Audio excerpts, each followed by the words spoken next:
ng bayan, maasahan anumang panahon.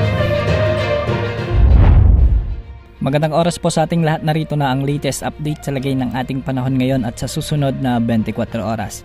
Sa kasalukuyan ay maraming lugar ang nakakaranas ng maulap na kalangitan na may mga kalat-kalat na pag-ulan at ito ay dahil sa epekto ng tatlong weather system sa ating bansa. Una rito ang shear line na nakakaapekto sa eastern sections ng Central at Southern Luzon.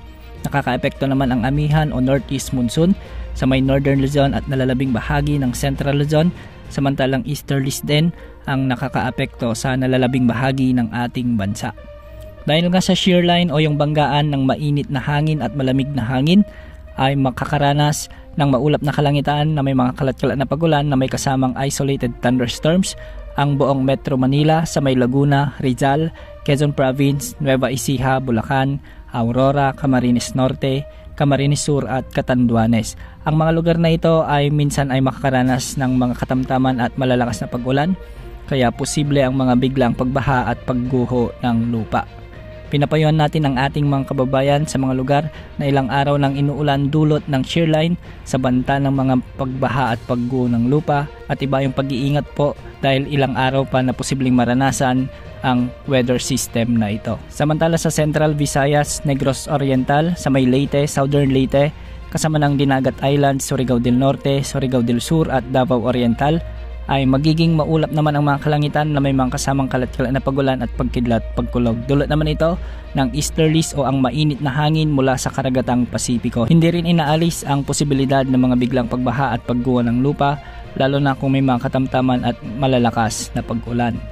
Samantala, amihan naman ang nagdulot ng maulap na kalangitan na may mga pag-ulan sa Cagayan Valley, Apayao, Kalinga, Mountain Province at Ifugao. Ang mga lugar na ito ay makakaranas ng malamig na simoy ng hangin, ngunit minsan ay may mga katamtaman at malalakas na pagbuhos ng ulan, kaya posible rin ang mga biglang pagbaha at pagguho ng lupa.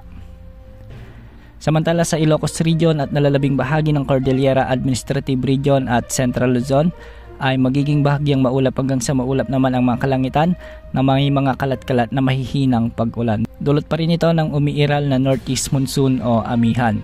Samantala sa nalalabing bahagi ng bansa ay magiging bahagyang maulap hanggang sa maulap din ang mga papawirin na may mga isolated rain showers and thunderstorms. Dulot pa rin ito ng easterlies o ng mainit na hangin.